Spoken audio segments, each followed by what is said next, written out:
We know. We I can have find, chairs back here. We can find the light. We can find the light. All right, get on your side. Oh, sorry, yeah, you're right. All right. It's attached. Hold that. It's just Velcro. You don't get two mics. You don't get two mics. All right. Go right ahead. Go right ahead. All right. Hey, everybody. How was that? It was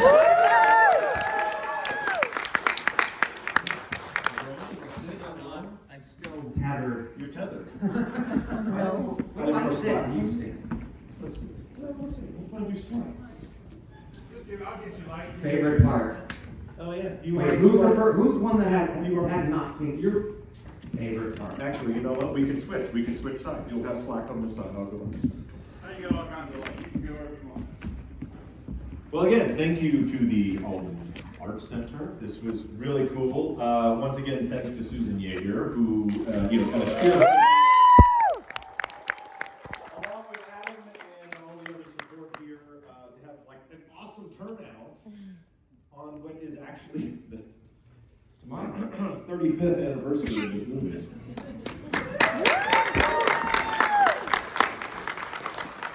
So we got those. Did anybody see it in the theater in '87? Yeah.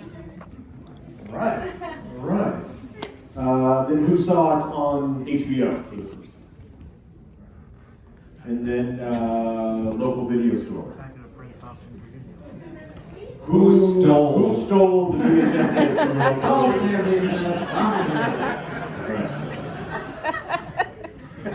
I think it was $90. Yeah, remember back in the day, where are the kids in here? Okay, I know we got kids in here. So we used to have to go to a store to rent movies. Like, get out, ride your bike, go, and it came in these big, giant boxes. But and a lot of people didn't know, like, back in that day, there was an actual license per copy. So when you stole or bought that VHS, you were buying a license for that movie. That's why it was like a 95 or 106 bucks, whatever it was. It was crazy. So did any of you actually like keep it and never return it, and then your mom's credit card got charged 96 bucks? That you know of?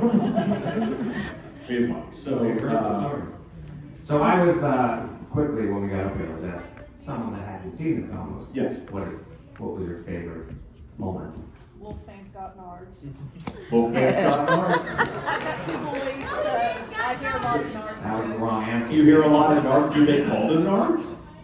How do they know to call them from you? Good dad. Good dad. I showed him. Good dad. Got a couple Stephen King's Rule shirts in here. We'll make that. Okay. She gave the wrong answer. Uh-oh.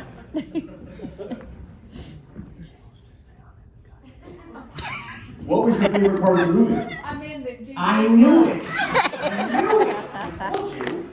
Told you.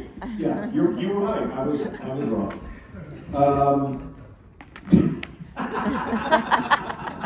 We've never done this before. I was trying to think that we're asking them questions, right? Like we're asking them questions, or are they asking us? I don't know what we are. It's our first time. It's our first time Ryan and I have ever been on stage together. No. I don't even remember your name. It's Patrick. I just call him Schmani, right? You've called me a lot worse. Don't call me there for dinner. Hey, we'll start and just tell stories. Anybody just feel free, speak up, and and who's got the first question? Bang. I can run you a microphone. Go ahead. You got it?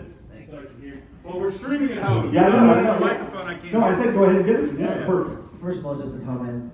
This film has been such a huge part of my life. I just wanted to say thanks before I ask my question. Just thank you so much. Thank you for saying that and being here. Absolutely. My question is, there is presumably a scene that was in the script where Van Helsing was assisting the Monster Club when on your first entry to Shadowbrook Road. Was that ever filmed or was it just in the script? Okay, I know what you're talking about. So, in original drafts and even of the shooting script, the scene where we go, you're off, you're not, when we go to get the amulet. You say, I'm off, like I'm leaving? No, Rudy's off being cool. I mean, you want, how cool? Yeah.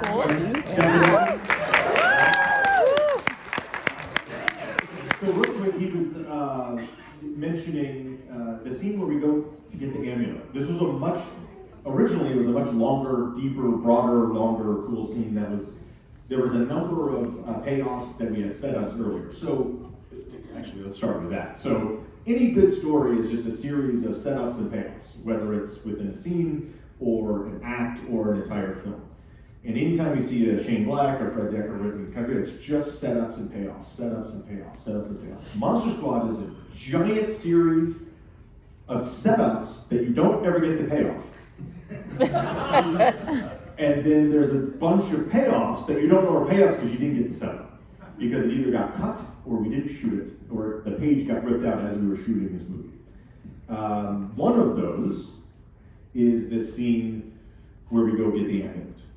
And it's me and Horace and Eugene and Pete the dog and Frankenstein's monster. So he was alluding to there was a guy. So we go to this house and we walk in this house. And it's like, or there's like we knock because we're polite, and there's a guy there, like some dude. And I think I was joked that it was. He says, "Oh well, I'm Van Helsing's great grandson," or something like that, or either he was a real estate agent or something. I can't remember. And he's like, "Can you help me? You know, because I'm looking for something. Maybe you know, we can team up." And what we don't realize is who this actually is, because a couple scenes prior, if you remember, we're at Scary German Guy's house, and he says, "If I was a vampire, I wouldn't have a reflection," because we all know vampires.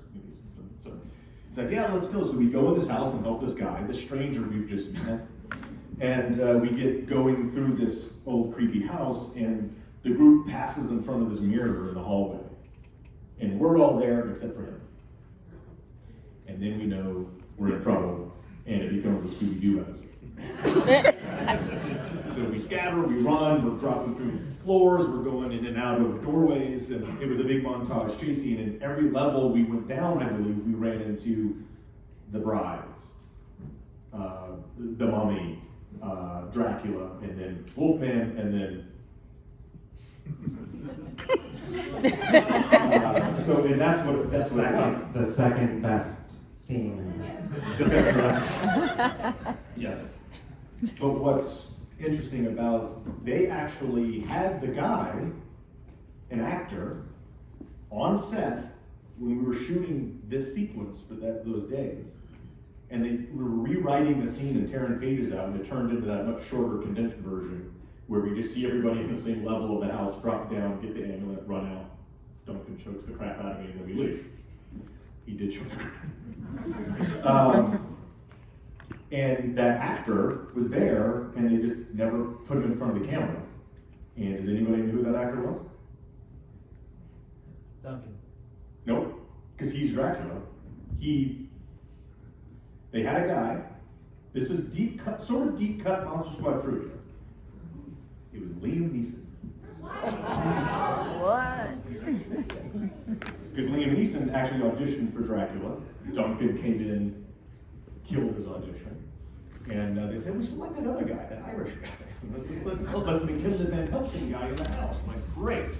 Shows up, he sat there all day long, never put him in front of the camera. We wrote the scene, and we made Liam Neeson's career. So that's where it all started. Next question. Raise your hand and I'll bring you a mic. Yeah, who? Where you at? Over here. We got one. Oh, we got one first, the man out here. Well, first of all, thank you all so much. Thank you for coming out. This is a big part of my childhood too. And I guess one of the questions I really always wanted to know was, the thing I think holds this film, like why it still holds up so well, is that the kids are very believable kids.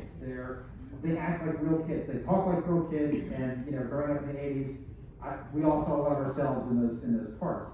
How was it that on the set, like I know Fred Decker, I love his work. He'd never really worked with kids before, and yet this film, it still holds up because of that work. So what was it like being on the set? You got all these you got people in special effect makeup, you've got pyrotechnics, you've got all this, but at its core, it's the kids that make it work. And so what was it like on the set working with them and all that going on? How did you keep that reality for the natural, I guess, feel of the kids? What?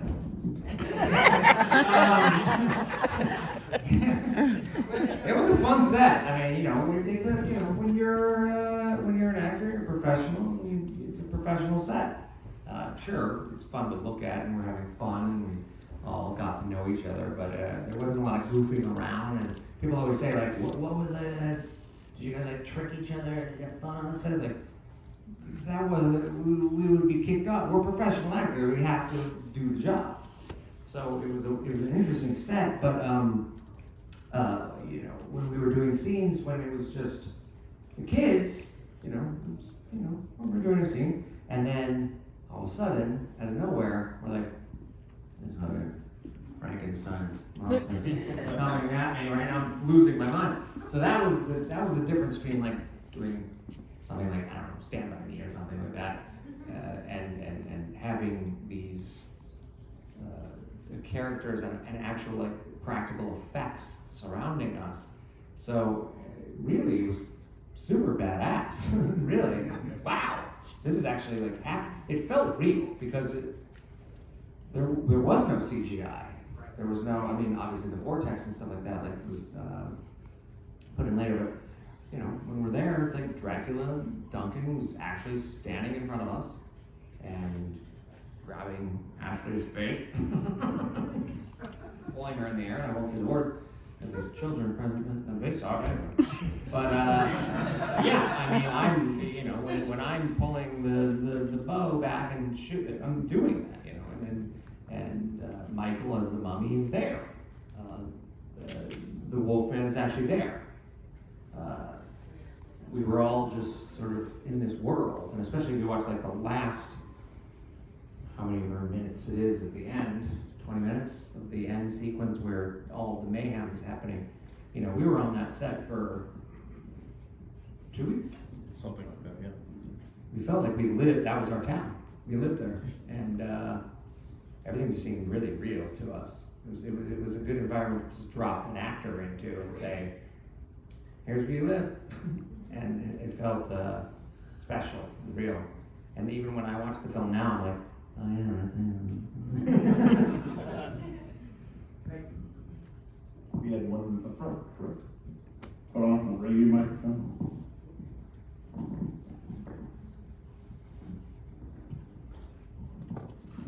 All right, so when you're filming things, obviously things can fly by and be a little bit blurry. What's your guys' favorite scene or moment that you guys can remember back that you really enjoyed and were proud of and felt like you accomplished some of your best work in the film? Well, my favorite scene in the movie is with the two airplane pilots that we're not even in. So that's a great scene. I think it's a hilarious scene with, David Proval, who's a huge actor. Right? I think that's a hilarious scene. I want to see like a series where those guys just fly a plane and deliver food everywhere. Like, it'd be a great show. They went working FedEx. No, they got fired from FedEx. So they just opened up their own shitty delivery service. And they're like, you got fired from FedEx if you didn't,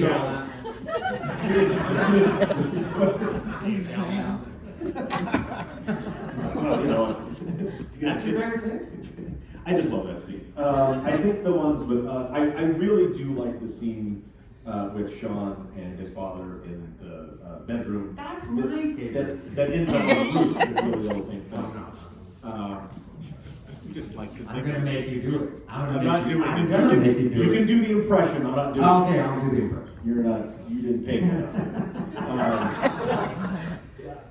But look, all around, I think the one that was the biggest experience you just mentioned is that final sequence of shooting with all of that. Because how much craziness was going on in that scene with the wind, because these are giant airplane propeller wind machines, and they're throwing fake bricks and twigs and leaves at it, and it was days of that, and you only see it for a minute or two on the screen.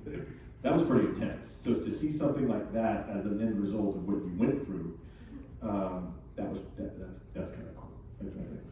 What was the line that Steven says right before my favorite line? What do you do, Steven? You do Steven and I'll do you. do it. You say, well, me and the guys. Can I go to the movie? 12, yeah, go to the movies. Sorry, He goes, Rob. sorry, Slick, you got a babysitter or something. Is it, Yeah. Sorry, okay, so Sorry. you want to start with that line? Just say sorry, so I don't know Okay. what the actual is. This is Ryan Lambert's favorite scene in the movie. No, not a scene. Favorite reaction, favorite Yes. line, Here we favorite go. something. Yeah, come. Sorry, Slick, your babysitter. No way!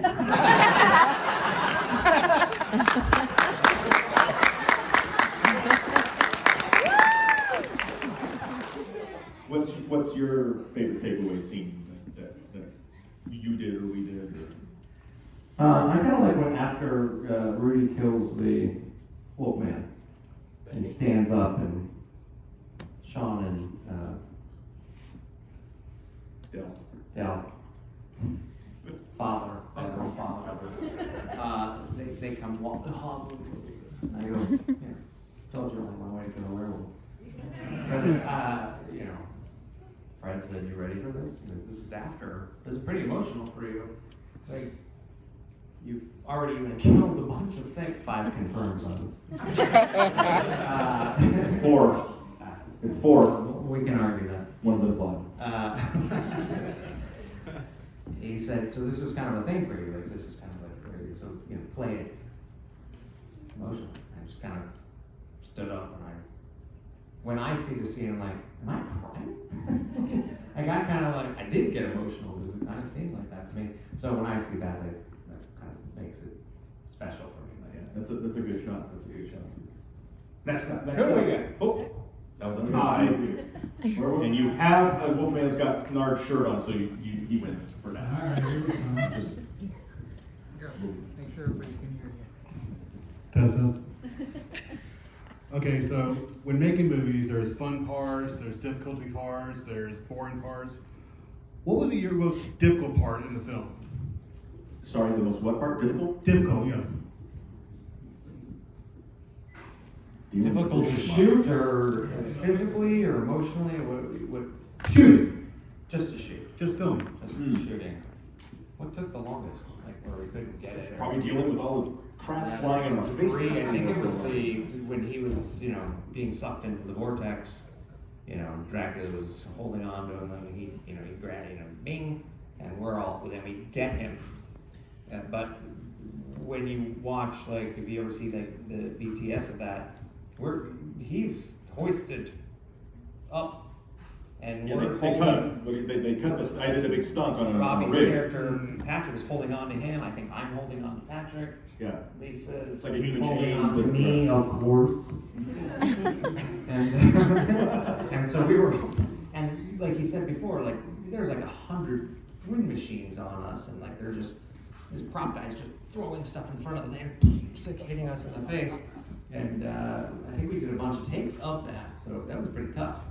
Okay. Yeah. I would probably say you said difficult, and that was it because it was the wind. It was tough doing the stunt, and I was up on this rigging, flying through the air, and they were holding, and they cut it. Yeah, they did Told that. you what happens. There's more footage. But when you're the director of the documentary, you get to put it in the BTS footage, and so the world gets to see your stunt. Thank you very much. Oh, and for the record, it was 5 confirmed kills. 5! No, one's implied. It's off screen. Who killed the third vampire? It's off screen. We assume it's you, but like I said, a skydiver could have landed on it. We don't know. Alan Takes him to the branch heart. might have fallen off a tree and stabbed her. Yeah, in the wind, like a thing of the kid with the Cool. Yeah. Cool for us. Cool. In some of the biggest movies with kids, you hear about the director not telling them that something's gonna happen, to get an honest reaction. Was there We anything? need, well. Well, that's actually a story. Ashley is sitting here, Phoebe. Oh. That would be her story. Yeah, I don't think she was really aware that it was gonna be that intense. when Duncan Yeah, Dracula well, grabs her. Ashley was a pro, she was a champ. She was also 5. And when Duncan was in, we never saw Duncan play Dracula or Tom Noonan out of makeup or out of character the entire time we shot this movie. And Ashley, when she saw Duncan, was scared but handled it. But when he had his fangs and his red contact lenses in, she was terrified of him. And so they did a lot of the shots, reaction with her when they were with him before that. And the one take where he picks her up, this is a great story. She goes, and Fred said, okay, he's gonna lift you up and he's gonna say, give me the ambulance, and then you're gonna scream. And Ashley goes, and I said, okay, great, when do you want me to scream? And Fred goes, you'll know.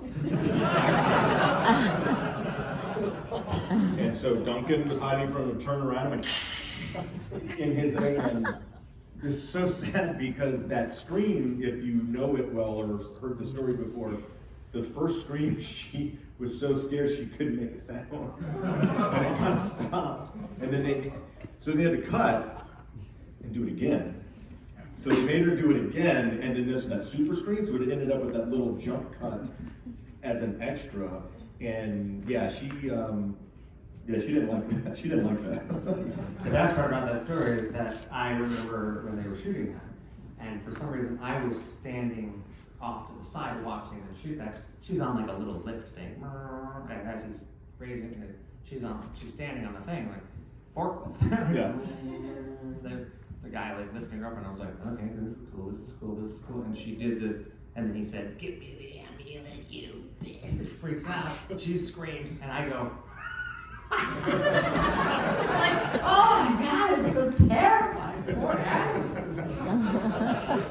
So, we didn't really have any that was unknown or surprise or anything. That's the one. That's the one. So they traumatized the 5-year-old. The hero. The hero of the movie.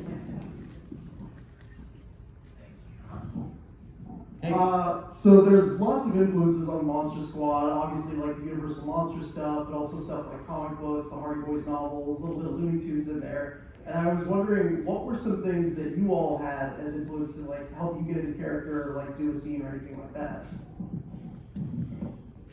Mine was pretty straightforward. I was like, the Wild Ones. Fred said, go watch the Wild Ones, go watch Rebel Without a Cause, things like that. But I was like, we've seen those. That's why I got the effing part. I already know who this kid is. He's badass. I mean, in the audition process, I walked in. I looked nothing different than what you see in the film. Like I was wearing a leather jacket. I had the Ray-Bans on. My hair was all spiked up. I think I just walked off the set of Kids Inc. and had an audition and went to that audition, and that was kind of a no-brainer. Like, got this. So I don't know if there's anything any different than. Yeah, I don't. Were there any reference movies of like a bossy know-it-all that tells everybody what to do? I don't know. That's kind of what Sean does. I don't know, he's not that bad. I guess he's not that bad. He's a good kid. He's a good kid. He's like but no, definitely for you. Village of the Damned. Yeah, definitely Rebel Without a Cause and sure. Because and Wild Ones for sure. And I always even thought like Grease, just for the look and the style of the era that Rudy was going for. Because I'm sure some people know, I never auditioned for the role of Sean Crenshaw. I auditioned for the role of Rudy. That's not nice. She says, It was never gonna happen. It was never gonna happen. I don't know. Only because as the descriptions of movies and characters come through, my body of work leading up to that summer was the cool kid with a leather jacket, a lot of hair product, kind of cool kid. So it's a no-brainer for me to go read for that. And I never auditioned for Sean. I went screen test, callbacks, producers, screen test, all for Rudy. And I always said, could I have played Rudy? Sure, it would have been a different kind of laid back kind of, but I know why I'm not Rudy. Because he walked into his audition and murdered it. And became Rudy in that moment because that was him, and they were absolutely right. And somebody in that group, and I finally asked Fred. I said, who was it in the decision-making group that said, what about the kid we read for Rudy? Could we wash the gunk out of his hair and like give him some clothes that don't fit well and give him a really bad haircut? And could he be Sean? And everybody went, yeah. And that was me. And I think it was Peter Hunter. It was Peter Hunter, so thank you, Peter. Okay. And that just, everything worked out to be exactly where it was supposed to be, because he's Rudy. Mayor? Right? Do it. Don't need a microphone. He's coming. Okay. Take your time. Here you are. First of all, I want to say thank you so much for coming here to WV and spending time with us. We really appreciate it. You guys are awesome. We really enjoyed the movie. I have a question. As a child, did you enjoy, as a child, did you enjoy, what did you enjoy about the film and music industry? And is there anything you did not enjoy about it? The music industry. Film and music. Film and Film music. and music. I'm a big Kid Zig fan, by the way. Love you to death. Thank you. What did I enjoy about film? I was, from the time I was born, as sort of like a movie guy. I was, my parents were very artistic minded. I was pretty much allowed to watch anything I wanted to when I was a kid. My parents I was 9 when The Shining came out. Saw it in the theater the day it came out. My dad wanted to see it. My mom was a huge Stephen King fan. Read all the books, and up until that point. And yeah, so film has always been really important in my life. As far as music is concerned, my dad is he's almost borderline like savant. You know, he'll tell you who played tambourine in the background on the Turtles B-side. 50s, 60s, 70s rock, pop, soul. He's aficionado. He knows everything. And there was never not an album spinning in my house growing up.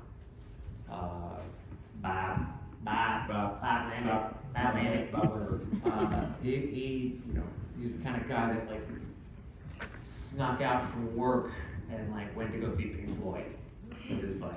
Like they drove to Pittsburgh, from Ohio to see Pink Floyd. And so I got a lot of that from him. So music has always been the most important thing in my life. Art in general, film for sure. But yeah, it was just like, it still to this day means so much to me, and I think it's the most important thing we all have universally. It's the one thing we have together. You don't have to like the same music I like. You don't have to like the same movies I like, but we all like to talk about it. Oh, yeah. And just kind of, even if we're yelling at each other about it, that's the important deal. One thing, I'll start off on the music side. I'm not music. It's the one thing I can't do. I'm not musical. I don't play an instrument. I don't sing. And it's the one thing I've always wanted to do. And I don't, because I can't. I did everything else. It took time. It takes a lot of practice and discipline and innate skill. And my efforts went other places. Acting-wise, in the entertainment industry, I was sort of, I don't know if I was ever gonna not do it. Because my sister is a few years older than I am, and she was working pretty steadily as a youngster herself, and she's only 6 years older than I am. And so I was always following her around, because I had to go, where your sister and your mom go, and I was always on sets and always at auditions, and I just started. And I started very young. I started when I was 5. So I don't know what it's like to not be in the entertainment industry of film and TV. But I think it was just sort of next. And I was sort of like a duck to water. I think I just kind of took to it and was comfortable with it. Because I think you see a lot of parents that put their kids in that position because not many 5 or 6 year olds are saying, what am I going to do? Like, I'd like to, let's go be in this industry. And it's usually a parent that is the motivator there. And I just was around it. I don't think I didn't want to do it. I don't think I was ever uncomfortable, so I just took it and I worked a lot from when I started at 5. I do think it's just as important, like Ryan was saying, as anything else. I'm still a huge music's still important to me because I think it's huge. And even in movies, music is one of the most important elements. The score and the soundtrack, it's a character. Andre is a gigantic Celine Dion. She's the greatest singer in the world. What? JK. And I just think they're completely separate, but they're very intertwined, and they're super important. I think music is the best thing that humans have ever invented. I was gonna say, off of what you were just saying, is like, go watch Raiders of the Lost Ark with the sound off. It ain't gonna be the same without the John Williams score. And we can just go all the way down the list of John Williams. Go watch E.T., go watch Star Wars, you're not gonna watch the same film. It's the music that gives you the emotional punch. And composers are very skilled at doing that. Williams is obviously probably the best. Elfman. But there's some great Trent Elfman, Reznor.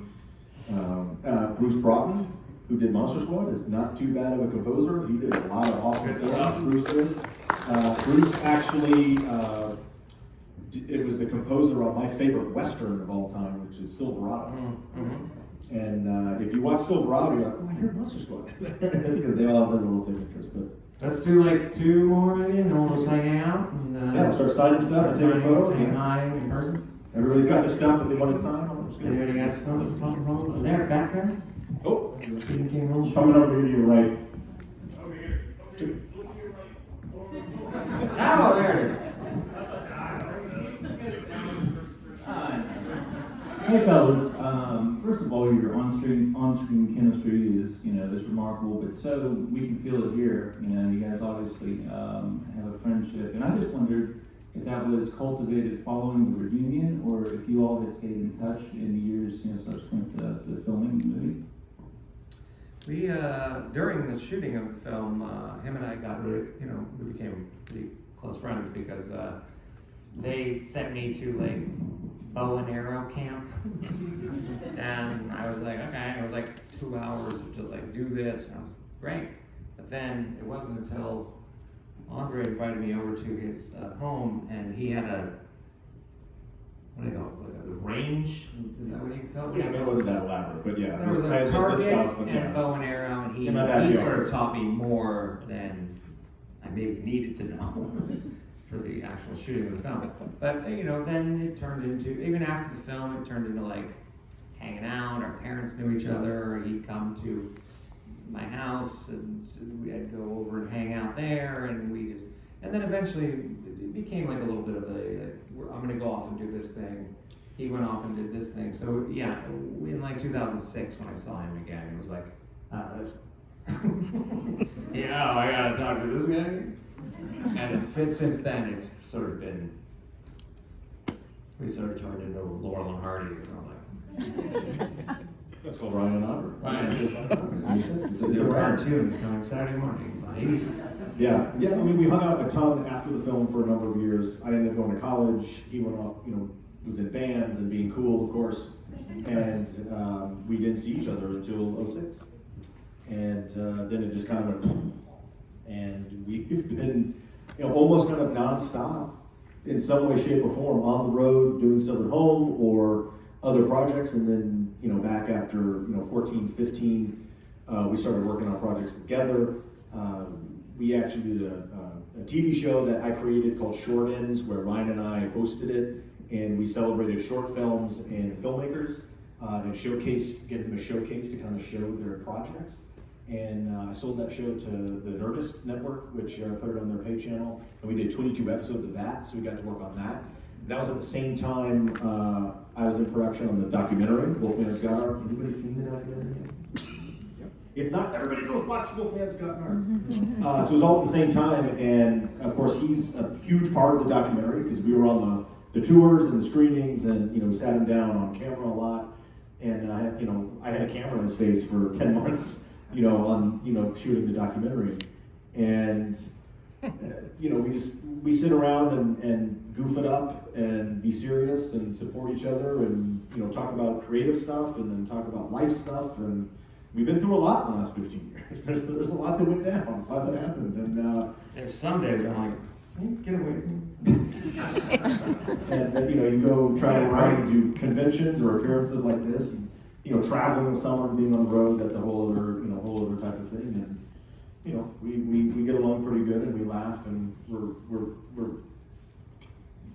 get along great. We couldn't be any opposite, but very similar, and we laugh at He's a fajita. We laugh at the fajitas. We both have fajitas. But it's interesting. It's an inside joke. So it's an inside joke.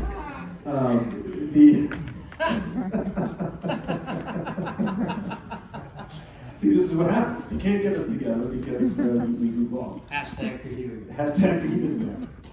But it's great. Why wouldn't you want to hang out, together or share stories and laugh or complain or When you've been through something that really no one else gets to Good point. do, you sort of have like a secret handshake / decoder ring / somewhere tattoos. Yeah. No one else knows. That's right. Yeah, it's neat to, it's that sort of like connection that not very many people get to do, and then we've sort of been the, along with Ashley as much as possible, we've sort of been the face of this resurgence and the Monster Squad, kind of fandom and the connection to all you awesome people, and that just always gets refreshed, and it's just fun. One more. One more back, got it. Way in the back. Hey, thanks for this movie, guys. Hey! It's absolute classic for us 80s kids, and we love it as horror fans. I have like a multi-stage question. Okay. I'll sit down. So, like, Hollywood is absolutely obsessed with remaking films. Has there ever been a time where they've come to you guys and talked about maybe remaking this movie? Or have they thought about a sequel where you guys are the parents of a new generation of children that are fighting the universe?